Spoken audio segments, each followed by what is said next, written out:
मंडळ तुमचा पुन्हा एकदा मालवणी बोको या यूट्यूब चॅनलवर स्वागत असा. मित्रांनो, आज आपण आपल्या गोव्यातल्या एका सबस्क्रायबरने त्यांका इलेलो एक सत्य अनुभव पाठवलेलो असा. त्यांचं नाव असं रिया आणि हो सगळो प्रकार त्यांच्या कुटुंबियांसोबत घडलो होतं. तुमच्याकडे सुद्धा असले सत्य अनुभव असतील तर ते तुम्ही मका नक्की पाठवा, म्हणजे मी त्यावर व्हिडिओ बनवीन. चला तर मग वळूया आपल्या आजच्या अनुभवाकडे.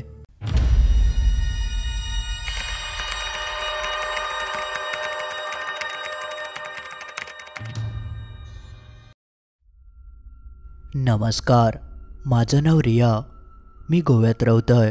आज मी तुमका माझ्या वडिलांसोबत घडलेलो एक सत्य अनुभव सांगणार असय. पण ही गोष्ट सांगताना माका वाईट ह्या गोष्टीचं वाटतं की माझे वडील आता ह्या जगात नाहीत. आता त्यामागचं कारण काय ह्या तुमका ही गोष्ट ऐकल्यावर समजातच. तर ह्यो जेव्हा सगळं प्रकार घडलो तेव्हा मी 10 वर्षांचं होतंय. त्यामुळे तेव्हा माका फारसा काय समजत नाही होता. माझ्या कुटुंबात मी, माझे आईवडील आणि माझा एक छोटो भाऊ होतो. माझे पप्पा तेव्हा कॉन्ट्रॅक्टर होते आणि माझ्या आई पप्पांचं प्रेमविवाह झालं होतं. त्यानंतर सगळा काही सुरळीत चालला होता. माझं जन्म झालो, त्यानंतर माझ्या भावाचं देखील जन्म झालो. आणि जेव्हा मी 10 वर्षांचा झालोय तेव्हा अचानक एक दिवशी माझ्या पप्पांची तब्येत बिघडाक लागली. अचानक तब्येत बिघडल्यामुळे त्यांना हॉस्पिटलमध्ये नेल्याने आणि त्यानंतर डॉक्टरांनी त्यांना तपासल्याने आणि वरच्यावर काही गोळी वगैरे दिल्याने, पण त्या गोळ्यांचं काय असर माझ्या पप्पांवर पडाक नाही. त्यांची तब्येत अगदी जशाक तशी होती आणि उलट ती अजून खालवतच चाललेली. त्यामुळे काही दिवसांनी परत ते हॉस्पिटलमध्ये गेले. अजून काही गोळ्या घेतल्याने पण तरीसुद्धा काही फरक पडत नाही होतं. आणि कसं पडतलो, कारण डॉक्टरांका सुद्धा माझ्या पप्पांका नेमका झाला काय ह्याच समजत नाही होता. ते फक्त सांगायचे की कदाचित ह्या झाला असात, त्यावर ते औषधं द्यायचे. पण त्यांच्यासोबत काहीतरी भलताच झाला होता ज्याची कल्पना आमका तेव्हा अजिबात नाही होती. आम्ही नुसते पप्पांका डॉक्टरांकडे फिरवलं, पण आमका कायच यश येऊक नाही. आणि उलट ह्या सगळ्यात आमचं मरणाचं खर्च होऊक लागलो, ज्यामुळे पैशाची चणचण भासाक लागली. ते दिवस आमच्यासाठी खूप वाईट दिवस होते. आणि पैशाचा सोडा, पैसे गेले तर ते परत येतील, पण एवढे पैसे घालूनसुद्धा माझ्या पप्पांवर काय फरक पडत नाही होतो.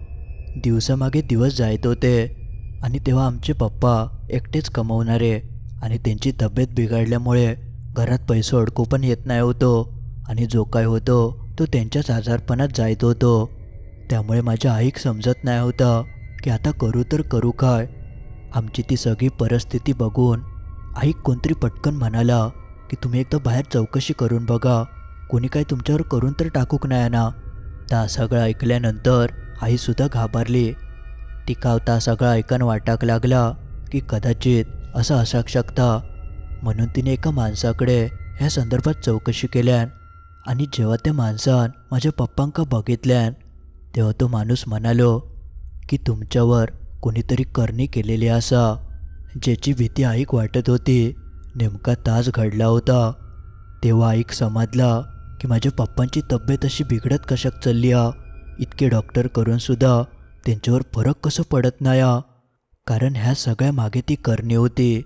आणि एकदा का कोणी आपल्यावर करणी केल्यान की त्या माणसाक ती आडवा पाडवल्याशिवाय रवतच नाही. त्यामुळे लवकरात लवकर ह्याच्यावर उपाय करणं गरजेचं असतं. पण प्रश्न असं होतो की ही करणी केली कोणी आणि नेमकी केल्यान कधी. कारण एका जर खूप वेळ गेलो असत तर मग ह्याच्यासून बाहेर पडणं खूप कठीण होऊन बसतं. म्हणून मग आईन जरा घाई केल्यान आणि त्याच माणसाक विचारल्यान की पुढे आता मी काय करू, आमका ह्या करणीपासून बाहेर पडायचं असा. तेव्हा त्या माणसान एका मुस्लिम माणसाचं नाव सांगितल्यान आणि तो म्हणालो की तुम्ही त्याच्याकडे जावा. तो माणूस ह्या सगळा बघता, करणीसून बाहेर वगैरे काढता. त्यामुळे तुम्ही लवकरात लवकर तेका गाठा, तो नक्की तुमका मदत करीत. त्या माणसानं सांगितल्याप्रमाणे माझी आई माझ्या पप्पांका घेऊन त्या मुस्लिम माणसाकडे गेली आणि माझ्या पप्पांका त्या माणसाक नेऊन दाखवल्यान आणि सगळं प्रकार त्यांका सांगितल्यान. तेव्हा ते मुस्लिम माणसान माझ्या पप्पांकडे बघितल्यान आणि बरोच वेळ तो काय काय करीत होतो आणि त्यानंतर तो माझ्या आईक म्हणालो की ही जी करणी असा ती तुमच्याच नात्यातल्या एका बाईन केलेली हा. ह्या सगळं ऐकून माझी आई चाटच पडली. आपल्याच नात्यातल्या माणसान आपल्यावरच करणी केल्यान. तेव्हा तो माणूससुद्धा ऐक म्हणालो की असं बाहेरचं व्यक्ती कधी आपल्यावर करणी करू शकत नाही. जवळचेच नातेवाईक आपल्यावर करणी करतात, कारण जवळच्या माणसाशिवाय ही करणी करणं शक्य नाही. तुम्ही जरा आठवून सांगा, कोणचं तुमच्यावर नातेवाईकांपैकी राग हा काय? कारण रागाच्या भरातच ही सगळी करणी केलेली असा. काहीतरी त्याच्या मागे कारण असल्याशिवाय एवढा मोठा पाऊल कोण उचलू शकत नाही. आई आपली आठवण बघत होती, पण तसा कोण तिका आठवतव नाही होता. आणि तेव्हा ती आधीच घाबरलेली आणि एकदा का माणूस घाबरलो की तेका काय आठवत पण नाही. आणि तेव्हा मी लहान होतोय, त्यामुळे माझं काही प्रश्नच नाही होतो. त्यानंतर तो माणूस होतो तो ऐक म्हणालो की माका जरा वेळ देवा, मी जरा बघतोय की नेमकी ती बाई हा कोण. त्या माणसाकडे करणी काढूचो खूप दांडगो अनुभव होतो, कारण त्यांनी माझ्या पप्पांका बघितल्यानंतर जवळजवळ 2-3 तासाभरातच एवढा सांगितल्याने की ही करणी कोणीतरी बाईन केलेली असा. पण आता ती नेमकी बाई कोण ह्या सांगाक त्यांका जरा वेळ लागणार होतो. त्यामुळे त्यांनी माझ्या पप्पांका एक ताबीज दिल्यान आणि तो हसाव म्हणालो की ही करणी तुमच्या संपूर्ण कुटुंबावर केलेली असा. आणि या सगळ्याचा पहिलो प्रभाव माझ्या पप्पांका झालो होतो. त्यामुळे सगळ्यात आधी त्या माणसानं माझ्या पप्पांका ताबीज दिल्यान आणि त्यानंतर आईक, माका आणि माझ्या छोट्या भावाक एक धागो दिल्यान. तो धागो त्याने आपल्या डाव्या हाताक बांधूक सांगितल्यान. तसं आम्ही थयच तो धागो वगैरे बांधून घेतलं. त्यानंतर त्यांनी एका कागदाच्या पुडीत काहीतरी पावडरीसारखं बांधून दिल्यान आणि त्यासोबत एक मंत्र सांगितल्यान. तो मंत्र रोज संध्याकाळी 7 वाजता 21 वेळा म्हणूक सांगितलेलं होतं. आणि जी कागदात पावडर दिलेली होती, आता त्याच्यात नेमका काय होता, तो काय प्रकार होतो तो काय माका माहिती नाही, पण पावडरीसारखा काहीतरी होता. तर ती जी पावडर होती ती रोज रात्री 10 वाजता घराच्या मुख्य द्वाराकडे फुकूक सांगितल्यान. आणि तो म्हणालो की रात्री 10 नंतर चुकानव घराबाहेर पडा नको, कारण करणीचा प्रभाव तुमच्या सगळ्यांवर असा. त्यामुळे काय घडात तर सांगाक येऊचं नाही. एवढा सगळा सांगून त्यांनी आमका घराकडे पाठवल्यान. मग आम्ही सगळेजण घराकडे येलो तेव्हा आमच्या संपूर्ण घरातलं वातावरण खूपच बदलून गेला होता.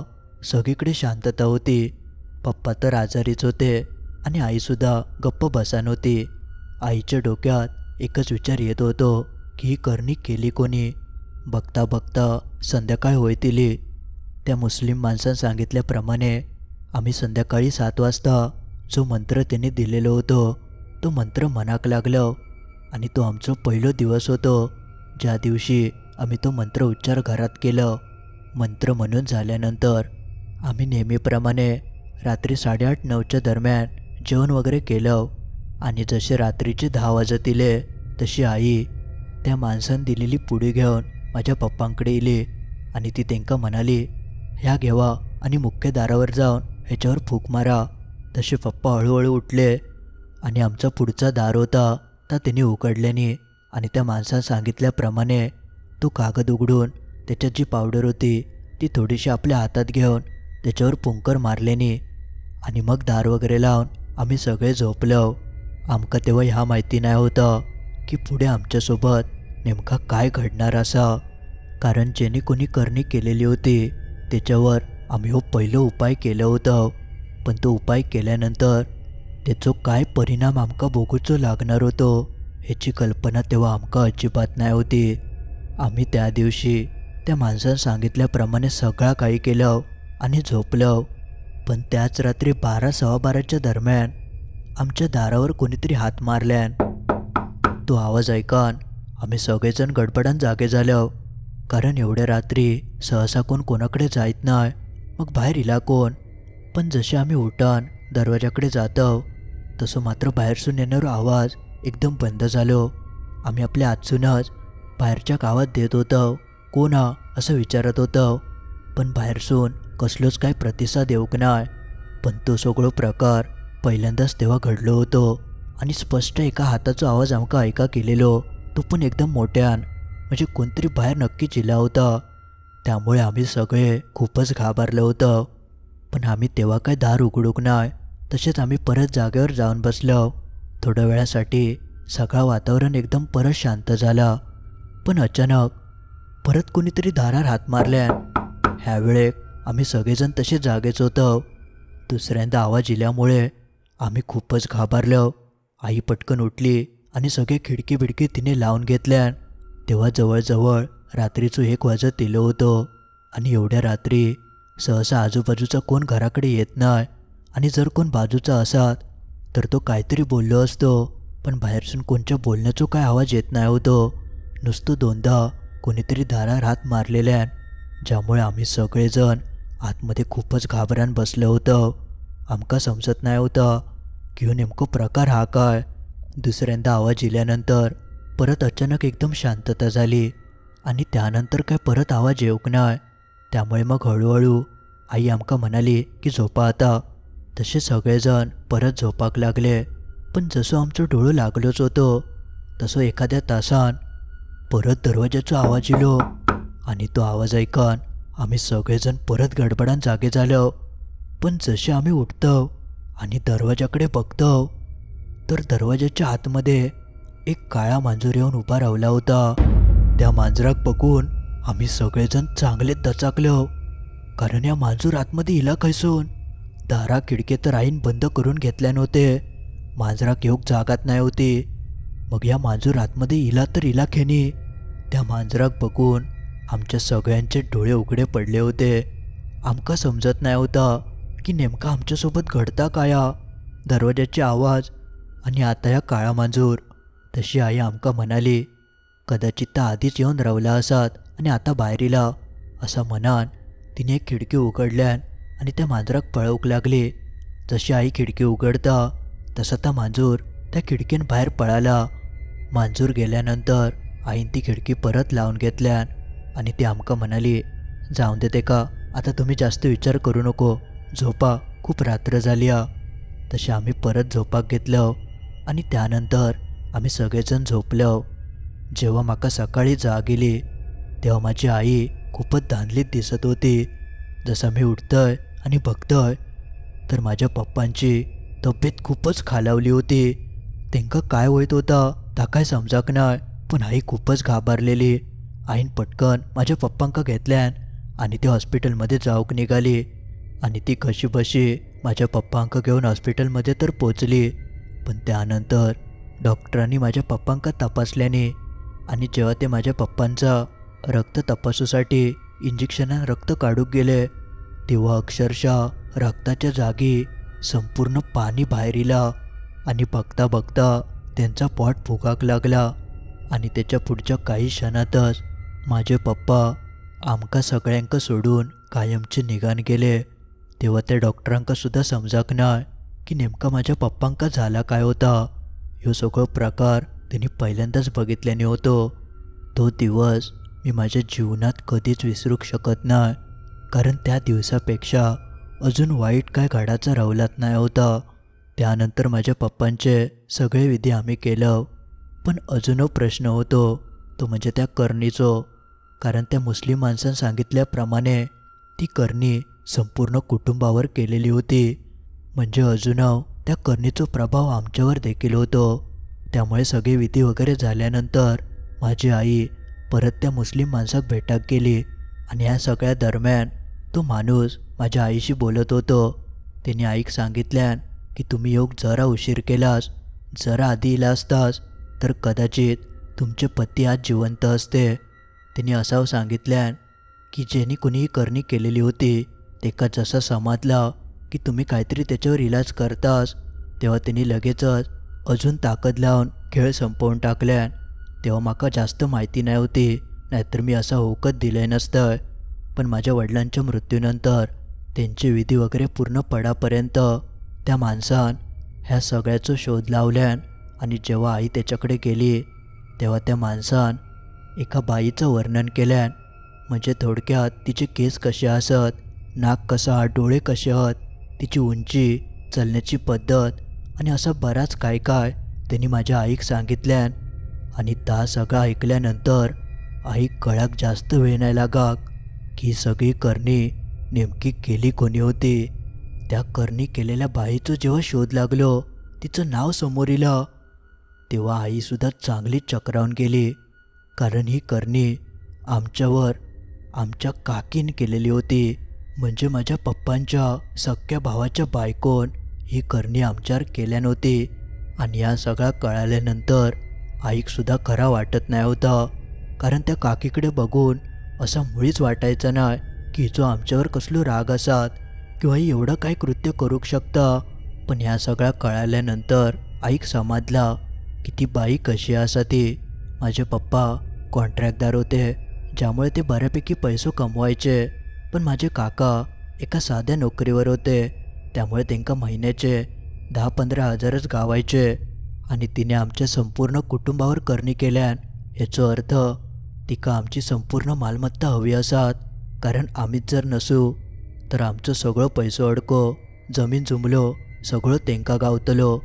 अशी काहीशी कारणां आमकां नंतर समजली. आमकां वाटलं नाही होता की काकी एवढ्या थराक जाऊक शकता, पण आता आमकां समजला होता. पण तसो पुरावो काय आमच्याकडे नाही होतो. त्या माणसानं तर आमकां सांगितलेल्यान, पण एखाद्या माणसाच्या बोलण्यावरसून सरळ तिच्यावर आरोप करणं ह्या चुकीचा असा. त्यामुळे माझी आई गप्प रवली. पण आईन त्या माणसाक सांगितल्यान की जेणे कोणी करणी केलेली असा त्याच्यासून आमकां सुखरूप बाहेर काढा. त्यावर तो माणूस म्हणालो, आता काय भियाची गरज नाही, आपल्याक सगळा समजला, त्यामुळे तुम्ही काय घाबरा नको, मी तुमका याच्यासून सुखरूप बाहेर काढतोय आणि ही सगळी करणी परत तिच्यावरच फिरवून लावतोय. त्या माणसानं सांगितल्याप्रमाणे आमका त्या सगळ्या करणीसून त्यांनी सुखरूप बाहेर काढल्यान आणि ती करणी परत मागे फिरवून लावल्यान. आणि अर्थातच देवसुद्धा आमच्या साथीकच होतो, त्यामुळेच ह्या सगळा जुळानीला आणि आम्ही सगळेजण ह्याच्यासून बाहेर पडलो. तरी जवळजवळ ह्या घटनेक 10 वर्ष उलटून गेली. म्हणजे आता मी 23 वर्षांचा असय आणि माझो भाव 20 वर्षांचो. पण देवाच्या दयेन पुढे आमचा सगळा खूप चांगला झाला. कारण जेव्हा माझे पप्पा वारले तेव्हा आमची परिस्थिती खूपच हालाकीची होती. कोणच आधार देऊक येत नाही होता. आणि जेव्हापासून ते वारले तेव्हापासून माझ्या आईन काका काकीचे जे काही संबंध होते, जी काय आमची नाती होती ती सगळी तोडून दिल्यान. त्यामुळे काकीकसुद्धा समजलं असावा की हेंका हे सगळं प्रकार कळालो असा, त्यामुळेच हिने ही सगळी नाती तोडून दिल्यान. पण एवढा सगळा घडूनसुद्धा माझ्या पप्पांचे आमच्यावर खूप आशीर्वाद होते. कारण त्या सगळ्यानंतर माझ्या भावाक एक चांगली नोकरी लागली. तेव्हा तो 20 वर्षांचा होतो. पण एवढ्या कमी वयात एवढी चांगली नोकरी लागणं म्हणजे खूप चांगलं नशीब लागतं. पण कदाचित पप्पांचा आशीर्वाद आणि देवाच्या आशीर्वादान ह्या सगळा शक्य झाला आणि बघता बघता आमची परिस्थिती सुधारली. आता तुमका सगळ्यांका एक प्रश्न पडलो असात की काकीचा झाला काय. तर जेव्हा माझ्या पप्पांचा मृत्यू झालो त्याच्या बरोबर एखाद्या वर्षातच माझी काकी जी होती ती आजारी पडली. आणि त्यानंतर तिचा आजार पण वाढाकत लागला. आणि आता जवळजवळ 8-9 वर्ष उलटून गेली. ती अजून हंतरुणाक खिळानासा, तिका डोक्या वर करूक गावत नाया. आणि ह्या सगळा कशामुळे झाला ह्या आमका चांगला समजला. कारण जी करणी तिने आमच्यावर केलेली होती ती आता परत तिच्या मानकुटीवर जाऊन बसली. म्हणूनच तिचे हे सगळे हाल झाले.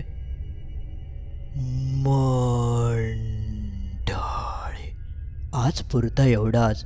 तर मित्रांनो, मी दरवेळेक तुमका सांगत असतंय, जो कोण माणूस वाईट मार्गान जाता त्याचं अंत हे वाईटच होता. ह्या तुमका परत एकदा रिया यांनी पाठवलेल्या त्यांच्या अनुभवावरसून समजला असातच. तर माका आशा असा तुम्ही याच्यासून चांगलं बोध घेशाल आणि अशा चुकीच्या मार्गावर जाऊचाच नाही. तर अशी काहीशी होती आपली आजची ही गोष्ट. जी तुमका कशी वाटली तर नक्की कमेंटमध्ये सांगा. आणि तुमच्याकडे सुद्धा असे काही प्रकार घडले असतील तर ते सुद्धा नक्की कळवा. आणि अजून तुम्ही लाईक करूक नशाल तर लगेच लाईक करून टाका. आणि सबस्क्राईब तर तुम्ही केला असालच, चुकान जर रावला असात तर लगेच सबस्क्राईबसुद्धा करा. चला तर मग लवकरच भेटाया असंच काहीसं सत्य अनुभव घेऊन रविवारी ठीक रात्री 10:30 वाजता.